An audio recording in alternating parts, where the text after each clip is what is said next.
Welcome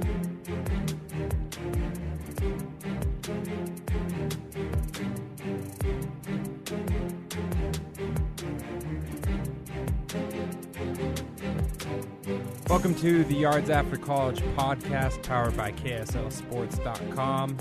We've got a late night, Thursday night, early morning, Friday morning podcast edition coming to you from Broadcast House. I am sitting next to the one and only Sam Farnsworth for the first time in this podcast history. Sam, we're doing this face-to-face. How does it feel? We're not virtual. We're not seeing each other through computer screen. And most importantly, I'm not speaking through the Zoom microphone on my computer. We've got a much crisper sounding Sam Farnsworth. Plus, I do have an actual microphone now, so hopefully moving forward, even when we are remote, I'll sound a little better for everyone out there. But hey, I know that COVID still exists, but I feel like this is a sign that we're moving out of that phase, right? Like, I mean, this needed to happen in order for us to get there. For sure. It's a beautiful thing. Yes. So, yeah, it's awesome doing it in the studio, too. So, anyway, yeah, it just basically what it means is better football conversations. Well, I have to agree there because I want to start here. I was able to see your face tonight as your Broncos suffered a loss. Yeah. And it brought a little joy to my heart, but it was even more joyful knowing that my Colts, who are just terrible. They're one of the worst teams in the National Football League, but they came away with a 3-point win because your coach is still really bad 5 games into the season. You know, the worst thing is I saw a stat out there. Someone shared the stat that the Colts came into the game ranked 32nd in the NFL in scoring. They scored below their average on Thursday night against the Broncos, and they still won. I mean, we're talking... Was he 7 field goal game? A 7 field goal football game. We're talking about a $48 million quarterback that on 4th and goal from the 1 yard, or 4th and goal, whatever, 4th and 1 inside the 5 or inside the 10, tried to force something. He had time. It wasn't like pressure was breathing down his back just yet. He had time. He's got the mobility to move around and try to get something. You know the game is on the line on this one play. He's got the ability to keep plays alive and to improvise and get things going. But he still tried to force it into Cortland Sutton, the guy he had been staring down that whole route. When the whole time, we were looking at the video, and on the right side, his backside, well, it wasn't but he was turned. He was focused towards the left side of the field. So on the right side of the field, it looked like Jerry Jeudy was running a little scrub route with Hamler coming underneath, and suddenly Hamler's wide open at the 4-yard line. Split second where the window. Window was there. The window was wide open. There wasn't a guy within 5 yards. Wide open. Yeah, the defense closed in on that later but it was wide open. Throw it over the goal line. Hamler's there, touchdown, Broncos win. Nope, that didn't happen. He didn't see him. And we were talking about that. If you're calling that play, is that not the primary? If you're running a scrub route over there, the little screen route, is that not where you're going first? The whole point of the play design is to open that guy up. That's what I believe. And so I would like to – I'll have to go and dig up the post game on that to figure out what happened on that last play because tell you what, as a Broncos fan – we've gotten used to poor quarterback play. I'm not saying Russell Wilson is a poor quarterback. There's still plenty of football left. But we've gotten used to it since 2015, since Super Bowl 50. 12 quarterbacks have now started for the Broncos. One of them wasn't even a quarterback. Philip Lindsay technically was the starter in the game where Kendall Hinton took most of the snaps against the Saints in that COVID game where anyway, that's another story. But 12 quarterbacks, he's the 12th. Broncos fans have gotten used to it. It's tiring. It's painful. But there's always hope that the next guy is going to be the guy. And not only is there hope in the next guy is a Super Bowl champion. The next guy is a Pro Bowl quarterback. The next guy is someone who will come up in Hall of Fame conversation someday. The next guy is being paid $48 million this season to play football. But the next guy isn't getting the job done, Kyle. So that's where the frustration comes in. if it was getting paid $8 million a year, if he was a Trevor Siemian getting paid 10, 12, whatever, I think they just roll their eyes and be like, all right, let's get the next guy out there. But that's not the case. It's not the case. Anyway. No, you can keep going. I mean, I'm fine with this conversation because that means I'm not talking about Matt Ryan and his 2 interceptions. So the Colts have a winning record. Let's just say that. Hey, I was telling you before the game was over, the Colts could potentially lose that game, and they would have started the season 1-2-2, which that has to be a first in NFL history. If not, it's very few teams have done. So I'm glad that they got a win, and now we can talk about 2-3 Broncos next week, and it's going to be good stuff. But as far as the Broncos are concerned, they were already down Tim Patrick, our one local from the Broncos, that were just not going to see this season because he's out for the whole year. Mm-hmm. Julian Blackmon on the other side for the defense for the Colts, he was inactive for the second straight week. And then our only other local in this game, Garrett Bowles, offensive lineman for the Broncos, he goes out with an injury late in the game. I mean, Sam, it didn't look good, and it sounds like the reports coming out of Denver aren't so good after this loss to the Colts either. It was tough to see, and I hope my rant there didn't pique your we almost hit the top there. We didn't go red, but we went really yellow. I hope I didn't blow out anyone's earbuds out there. I apologize, but yeah, Garrett Bowles got carted off the field late in the game. I've seen it happen before when I covered the Broncos when I was in Denver. It was I believe it was 2017. He went down it looked bad back then. I mean, the guy was in tears on the football field. He was in pain, audibly and visibly in pain. He got carted off the field. He was back on the practice field 3 days later and played in the next game. He didn't miss a beat. So I was curious when he was getting carted off here. Okay, I've seen this before. He'll be back. But the reports I've seen, from my friend Troy Rank, who works for ABC 7 in Denver, he said that it appears, from what he's hearing, it's a broken leg. I'm sure by the time you listen to this, you'll have all the info on it by then. But it could be that Garrett Bowles' season is in jeopardy of being done. Depending on the severity of that injury, what surgery it may or may not require, he could be done. And that's just really unfortunate because the way this guy has turned his NFL career around from his first, not only his rookie year, his second year, and even into his third year where he was a walking yellow flag. Yeah. I mean, he was almost a liability there.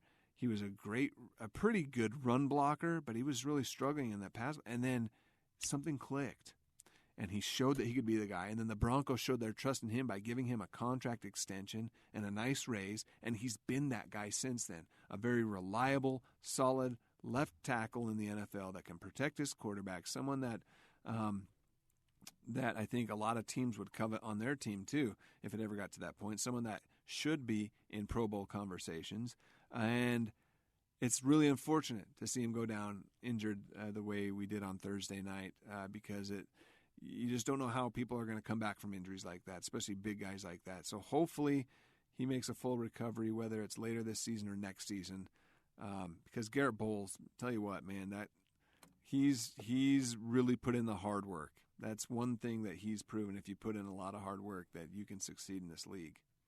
Yeah, I mean, tough to see him go down. Didn't put any weight on the leg, it sounds like, after the game, after he was in the locker room even. T's and P's to him, and hopefully he can bounce back from this. I think he's under contract through the 2024 season, and so that deal that he got a couple years ago, it's a good thing you're not in a contract year and something like this happens, because that makes it even tougher to bounce back from a lot of these guys that suffer those pretty traumatic injuries. And offensive linemen, leg injuries are not a joke, so hopefully he can bounce back from this. But on a lighter note with Garrett Bowles, he was light on his feet last Sunday. Yeah. And Sam, I mean, what did you think of that move? I mean, chasing down a guy and, on a fumble return. I didn't know if he was going to, first off, let's start with the fumble, because that was, Melvin Gordon needs to hold on to the football now that he's their starting running back. Javonte Williams out for the rest of the year. But then you've got the football literally just falls into Richardson's arms. Like, I mean, it was like, thank you. Like, here you go. And Garrett Bowles, A+ for effort on this play, I would say. Yeah. And I mean, gosh, yeah. The Raiders, too. Oh, that's painful. Anyway, but yeah. So for what happened today, Thursday night, with his injury, it really stinks because you're kind of playing off of this playful, fun moment. He even walked into the stadium on Thursday night wearing a T-shirt of like kind of like the early man, the evolution guy, where it shows the ape turning into a man slowly one by one, but it's him one by one picture across his shirt of him diving, trying to, and it said like never give up on the shirt. Good. So he's poking fun at it too. Yeah, basically the video went viral. If you didn't see it, you can find it out there. His wife even made fun of him on Twitter. Her tweet went viral of her poking fun at him for trying. She said she laughed out loud seeing it, but he kind of made a half-hearted dive at it, and he's a big man. So to see him put a half-hearted dive into it, you're like, at early on when he started the jump, he's like, nope, abort, and he just kind of. So good. So I don't know if you heard it. If you didn't, I want to share just a bit of this right now really quick on the NFL Network. He was a guest on their Good Morning Football program, and he talked about it. They went straight into it with the conversation. It was pretty funny stuff. Take a listen to this really quick. Well, first off, I watched Superman the night before, so I thought I could be like Superman, but I ended up being like a beached whale. So, but no, I think here in Denver, Coach Hackett always emphasizes us of never giving up and always hustling. We didn't get the job done on Sunday like we wanted to, but at the end of the day, I try to play my heart out for my teammates. I was trying to make a play. It didn't go well, but, I want my teammates and everyone to know that I'm going to give my all and try to help us win. You never know. I could have maybe made that tackle if I didn't look like a beached whale on sand, but at the end of the day, I'm always trying to give out my heart. How did that clip go over with your teammates? Did they find humor in it, or were they like, no, that's our guy, leaving it all on the field? No, they were definitely rousing me. But I think that's the cool thing about our locker room is we're a big brotherhood. We love each other. We're always striving, to push each other to be great. So the hazing and the teasing me, I roll with it. K-Jack definitely got me the most, but that's just his personality, and I love him dearly. Well, I don't know if that's the most personal one. In fact, I know it's not. All four of us here at the table are married. You are too. And your wife, Natalie, also had her own reaction to the play. She tweeted, I'd be lying if I said I didn't die laughing. Good effort, though, babe. Laughing face, heart emoji. What did Natalie say to you when you got home, and what is her take on this a couple days later? Well, I had no idea it went viral. I had no idea that play was going to go viral, but I could definitely see why it did. But no, she definitely gave me a hard time. We were laughing. And then she told me her tweet, and I just, first I just looked at her with a straight face. And then if you know our relationship, we're always teasing each other. That's just something, we're big jokesters in our family. So anytime that we can, jab each other, we try to do it. So that's what she did. I love her dearly, but, I want to have the best wife in the world. So she can, crack a joke like that, but still love me. I'm being good. I mean, you got to love a guy that can poke fun at himself, that he knows what an NFL locker room's like. He knows he's going to get it from his teammates. He knows he's going to get it at home from his wife as well. But, I mean, hey, he's a great sport. And again, like I said, it just kind of stinks that it turned out the way it did on Thursday night for him. Yeah, I do love the fact that, like, at the end of the day, it is a game, and, like, Garrett Bowles and his wife were able to, like, take a lighthearted approach to it. It's pretty funny. Another thing that I thought was really funny on Monday Night Football, there was the streaker. He wasn't a full streaker as was right. Explained to us by Peyton and Eli Manning on the ESPN2 broadcast. But the fan who entered the field of play at Levi Stadium went towards the sideline and was immediately halted in his movement by one former Aggie linebacker, now at the Rams, Bobby Wagner. What did you think of the tackle, the form by Bobby Wagner as he laid out this protesting fan who ran onto the field? It was very well executed. He didn't fully wrap up, so he wasn't out there trying to just pile drive the guy. He made sure he hit the ground. He lowered that shoulder. He made sure he hit the ground. Bobby Wagner's a Hall of Fame linebacker because he's one of the best tacklers the NFL has seen over the past decade. And if someone's going to run down on the field with a pink flare protesting something about pigs, Bobby Wagner doesn't care what your message is. You just ran out onto his stage. Get off. And he's going to let you know. Unfortunate thing is, and I think a lot of people wondered if this would happen as soon as that happened, well, where's the lawsuit, right, Kyle? Yeah, no, totally. I mean, fan goes or I don't even know if you want to call him a fan. He was an individual who was at the game. Football fans don't do these things. No, they don't. And ruin a great moment by Bobby Wagner. Now it's been ruined because the fan goes out, the individual goes out, and he files a police report over the incident. Yeah. I mean, gosh, come on. You saw it coming, but at the same time, it's unfortunate because, he was the one in the wrong. He's the one who's, entering the field of play and is breaking the code of conduct when you get a ticket to go to these, sporting events. You know that you're not supposed to be doing that, so it's kind of a bummer in that sense. But, did you see RG3's tweet on the replay? No. RG3, he had the best response to this fan getting tackled by Bobby Wagner. He was like, Bobby Wagner isn't here for your gender reveal, because the guy was like with a smoke bomb that was pink. Yeah. So he was like thinking it was a gender reveal. I thought that was pretty good.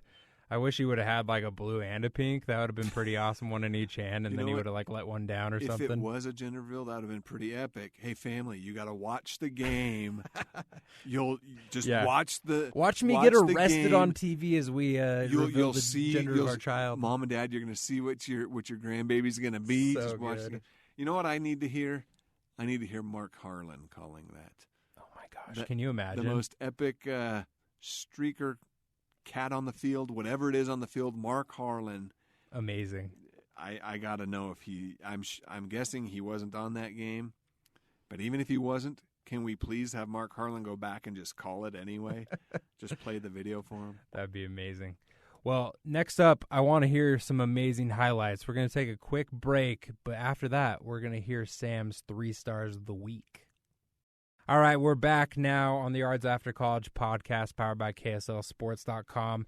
Sam, it is my favorite time of the week with this podcast. I love it because I found out that the intros to each of these are your son. I was wondering where these little bits came from. I was like, where did you pull these little sound bites from? Did you just search 3 stars online or 2 stars online or something and try and find some sound bite that somebody made on like a 1998 soundboard or whatever? You go play these things on some random website. No, this is Sam's family, so it has even greater awesome meaning now. Yeah. So shout out to your son. I love him for it, and it's good stuff. But Sam, let's find out who your 3 stars of the week are. All right, let's delay no longer. We'll start right here. 3rd star.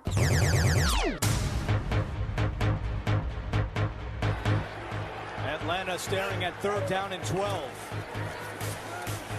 Mariota has a wide open Algier. Inside the 20, tripped up and tackled around the 10.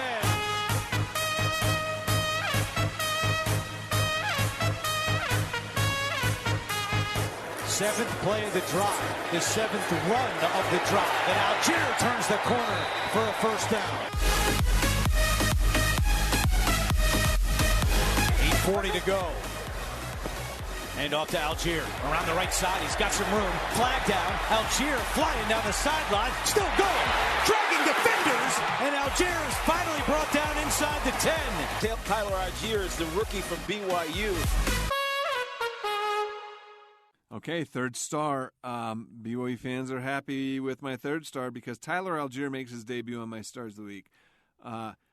I was kind of hoping and waiting to see him emerge, and with the slew of running backs that they were running, the Falcons, during the preseason, it kind of felt like, why is Algier getting lost in this shuffle when they drafted him? There's a lot of high praise about him potentially being a 3-down back someday. And, Cordarrelle Patterson's a very talented guy, and they're going to continue to give him the ball out of the backfield too. But it kind of felt like on Sunday that Tyler Algier showed and took a step forward saying, hey, let's do this. He's taking those steps almost every week where they're like, okay, can you take the next step? Okay, can you take the next step? Now, I don't think he's necessarily going to go into this next game as the starting running back. I think Cordarrelle Patterson is still going to get... He's out now. So I missed that. Yeah, he's on IR. So Whoa. Yeah, he ended up having surgery after the game. I totally missed that. Yeah, so... Great to hear. He's now going to... I guess IR is, a minimum of 4 weeks, right, I believe. And right. so it's going to be... So here we between go. him and Huntley, I guess. Yeah, that and Caleb Huntley guy. I believe Huntley had his first career touchdown in this last game, and he got a lot of praise from their head coach was mic'd up during the game, and he went over and was, hey, did you keep the football to Huntley? He's like, you didn't? Anyway, I want to hear him saying that to Algier hopefully soon. But Tyler Algier, 10 carries for 84 yards. He had a 42-yard blast, which was that was the Tyler Algier BYU fans got used to seeing at BYU. That was pretty awesome run. And he got close. He would get inside the 10 a couple times. He didn't quite score. He had a 20-yard reception as well. So the guy goes for 104 total yards. Career high there. I like what Tyler Algier, I like the trajectory that he's on and the way the Falcons are starting to use him. Yeah, I'm interested to see how they split the carries between these two, because last week they each had 10. So who's going to be the bell cow in this next game? I think that will determine based off of their performance as well, right? Like if Tyler's getting the bulk of the carries, but he's also averaging 4 yards a carry, 5 yards a carry or whatever, and this Huntley guy, Caleb Huntley's only at 3 or whatever, and gets 8 carries or something, and Tyler's just clearly going to be the guy moving forward. That's kind of what I'm interested to see is how they clearly are going to be battling for carries moving forward as Cordarrelle. There we go. I can't say his name. Cordarrelle Patterson Cordero, is out for the next few weeks, but interesting to see. Sam, who is your number 2 star this week? Right here. Second star.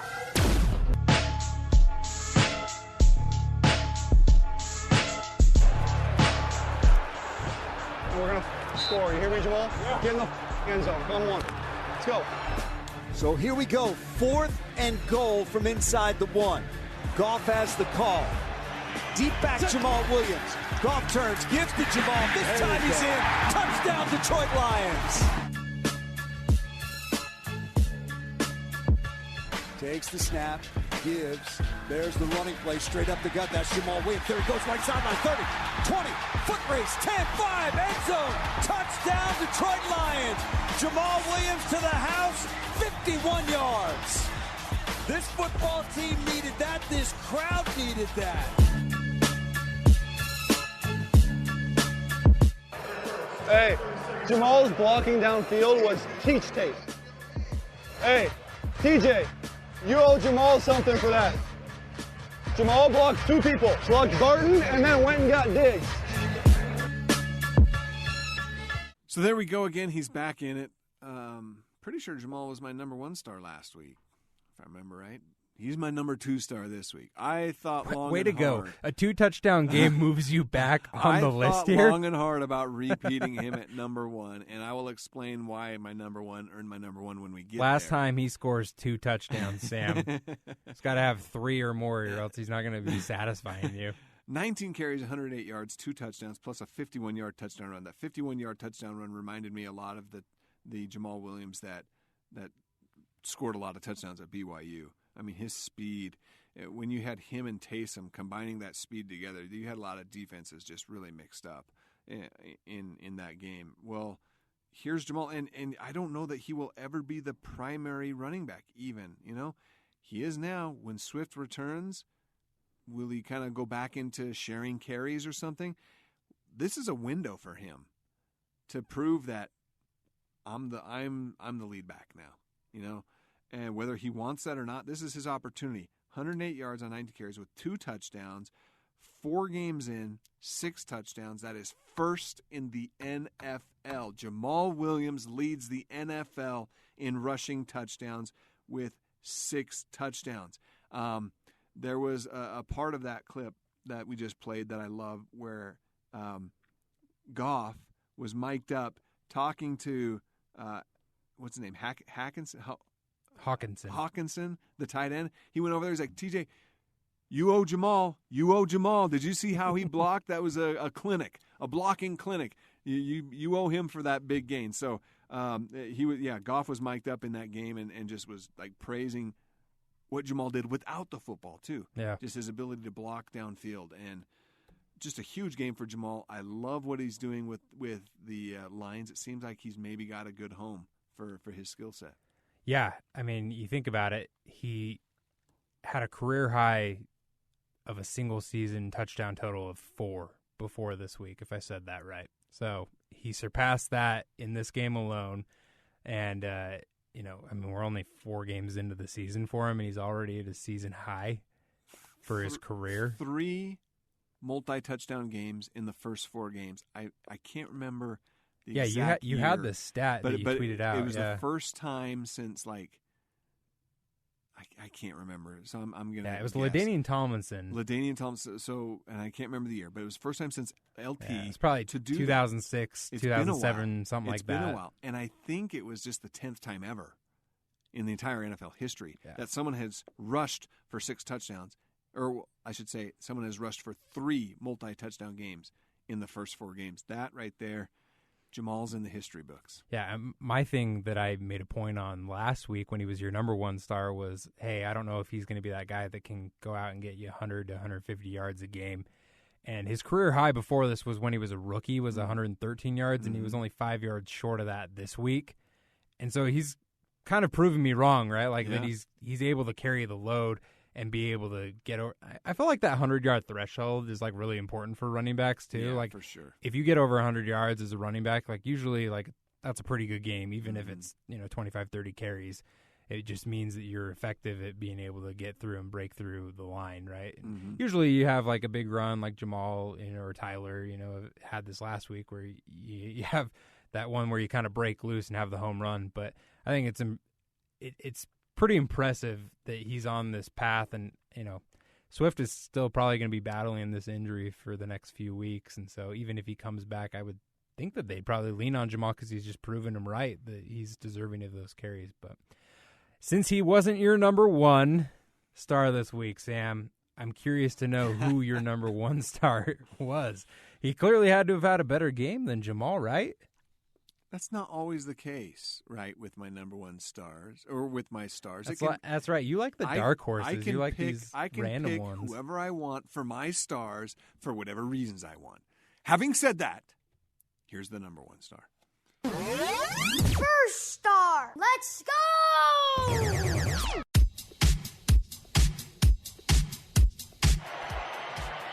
Wilson with time. Near side of the field, hits his man right on the button. That is Elijah Moore.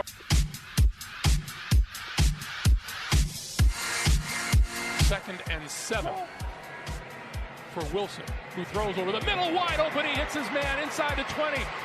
Inside to the 15-yard line goes Elijah Moore.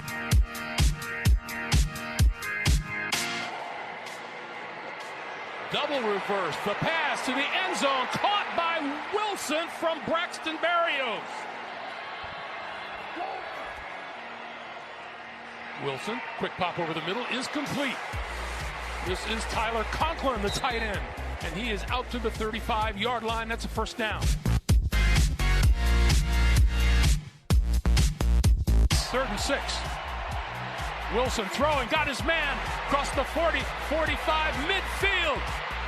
And brought down inside the Pittsburgh 45 is Garrett Wilson, the rookie out of Ohio State. Right now, he needs another one of those to try and get the Jets in the end zone. Looking left, throwing, touchdown, Corey Davis.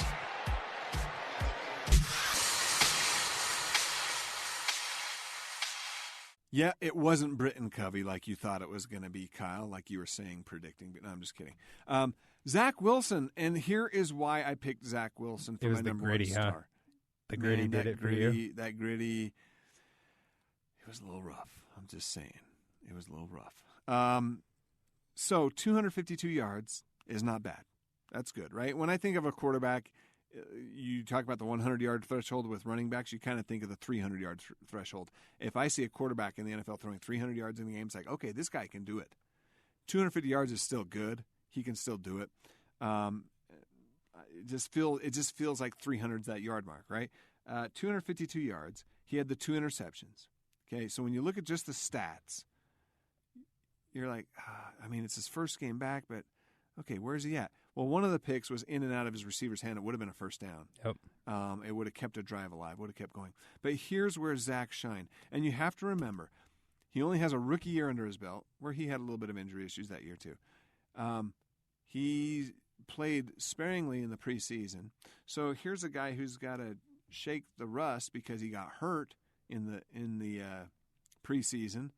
And so you have to expect there to be a bit of rust, right? The fourth quarter, this is why he's my number one star. His fourth quarter, 10 of 12 passing, 128 yards, a QB rating of 138.9. I don't care who you are. Any team in the NFL wants that from their quarterback in the fourth quarter. Do you hear that, Russell Wilson? I'm sorry. That's what you want in the fourth quarter. I don't think you heard you. I will not yell louder. I want to, but I won't. That's what you want in the fourth quarter right there. He led the team down for a game-winning touchdown drive. They rushed it in. Doesn't matter. Zach Wilson deserves as much credit for that touchdown as Breece Hall. I think that's who ran it in, right? He deserves as much of that. So, yeah, the guy is good. I'm excited about where the potential goes from here with Zach Wilson. I feel like the season 2 debut was what you'd want to see. If you're a Jets fan, if you're a BYU Zach Wilson fan, season 2 debut is what you want to see from Zach Wilson. Where does he go from here? Yeah, I think it's kind of the same thing that we talked about last week with him. It's like he had that injury last year where he was out about a month. Then he came back had watched, 4 games, 3 games or whatever it was. He had that same opportunity this year. He was able to watch a few games and kind of understand a little bit more about their offense. I think that really, in addition to watching your own film, being able to sit there on the sidelines and kind of just analyze your other teammates playing the game, kind of understanding how they're running their routes in live action as opposed to in practice. All of those things, it's a different perspective, right? When it's coming at you 100 miles per hour in a real game. He was on the road in a tough place to play in Pittsburgh. Mm-hmm. I was really impressed because it was an up and down game. He had that touchdown earlier in the game, and then he kind of struggled in the third quarter. Right. I don't love the picks, Sam. Like I told you last week, my one thing with him that I really wanted him to focus on was the turnover ratio. Yeah. And he had 2 interceptions. Yeah. One really wasn't his fault, I don't think. Still, it's an interception. But he did recover a fumble. So there you go. He took one back. He took one back. It was or prevented one. We'll say that he's even there. I don't love it, though. I want him to really focus on that and minimize those things because we all know his arm talent. We all know that he's able to fit the ball into those windows that, make you an NFL quarterback that those other guys that may be talented just can't do. So if he can focus on that and clean up, the rough edges, the talent's certainly there. He's super skilled and clearly showed why in the fourth quarter on Sunday. I think one thing that's super important, too, especially for a young quarterback, he has the trust of the guys in the huddle, the guys in the locker room already. From all accounts, it sounds like they love him. And I just want to share with you guys one quick, just here's a couple of interviews from his teammates right after the game. This is what they said about Zach in the huddle before they went down and scored that touchdown. Did Zach say anything to you guys in the huddle before that drive? Let's go score an effing touchdown. Yeah. Yeah, so that was our whole mentality. we weren't really flustered or nervous. We just felt like we had to take it a play at a time, and we did that. What did Zach show you, especially on that last drive? Because there's a couple quarters where he was missing some throws, and he seemed like he just turned on the Jets at the end there. Yeah. He never shut down. He never turned it off.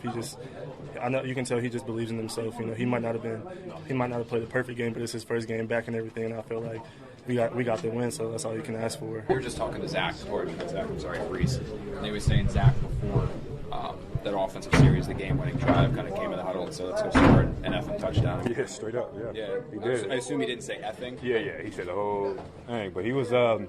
That's what you want from a guy like that, and that kind of turned us up, in the huddle, and kind of got us going, and we punched it in, and we got the dub. Tyler, I think Brees was saying after the game that during that huddle, Zach said, "Let's go score a touchdown." Did he say that? And what was that feeling like for you guys? Here's a guy who's making his first start of the season in crunch time. What did that tell you about him?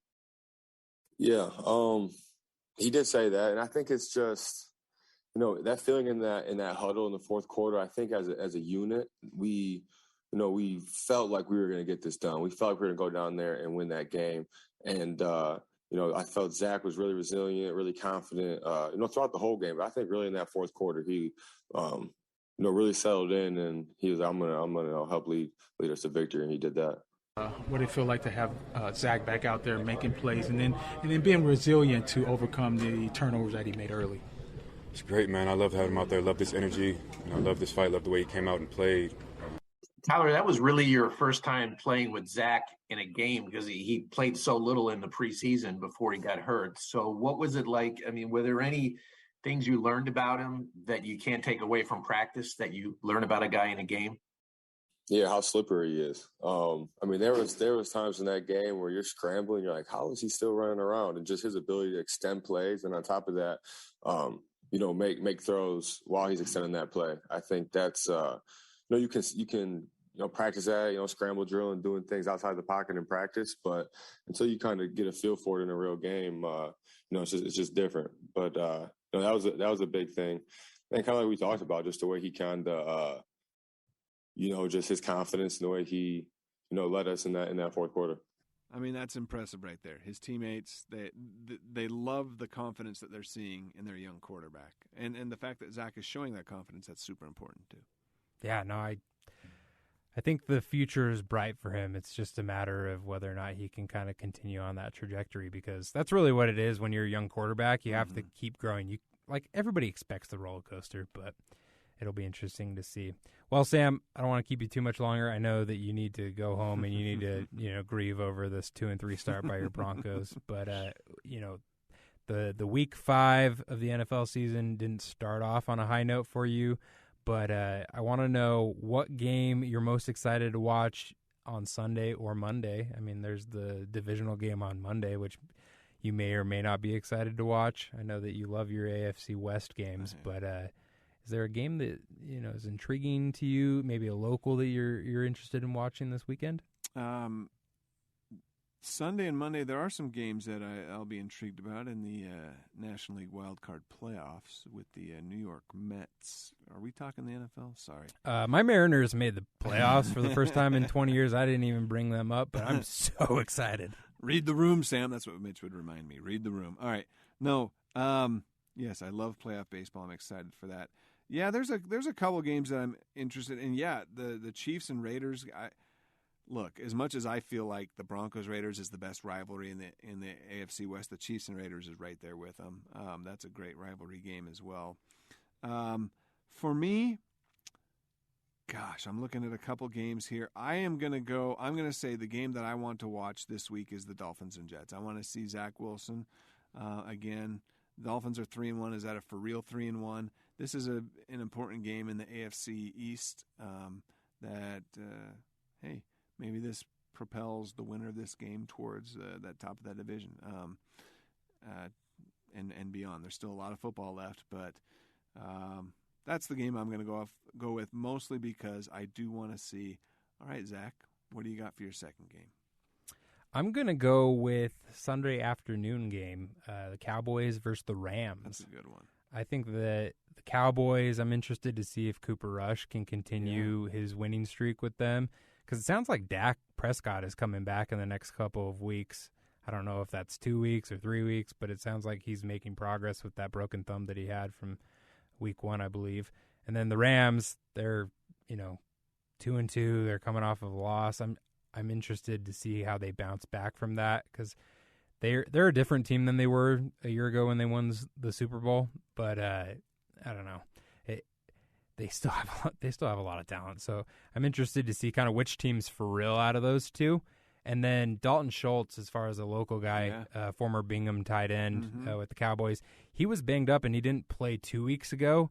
And then he didn't have any catches in week 4, but he was targeted, I think, 3 or 4 times in that game. So I'm interested to see throughout a week of practice, another week with Cooper Rush, if he kind of creates some chemistry with him. Because he's kind of been one of those guys that Dak Prescott has come to rely on in the last couple of seasons. So I'd like to see Dalton Schultz get back into the end zone, because I don't think he's had a touchdown catch this season so far. So interested to see that. That's at 2:25 on Sunday. But I would be remiss if we did not mention the Sunday Night Football game of the week, which is going to be awesome. I think that's going to be great. The Ravens and Bengals. I mean, I think that has the potential of being one of those maybe a little more high-paced, offensive, electric games. that maybe a higher score. I am really hoping for one of those type of maybe 35-32, 35-31, something like that really goes late into the fourth quarter before it's decided.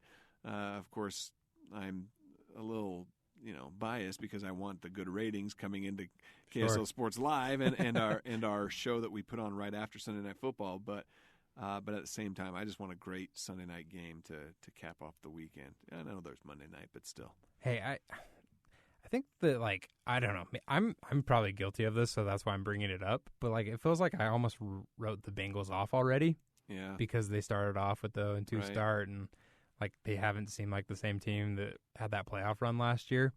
So, I mean, the Ravens, they're a pretty good team. They've had a couple of heartbreaking losses, or else they could be 4-0. I mean, they're super talented. Lamar Jackson amazing. He's amazing. He's so good.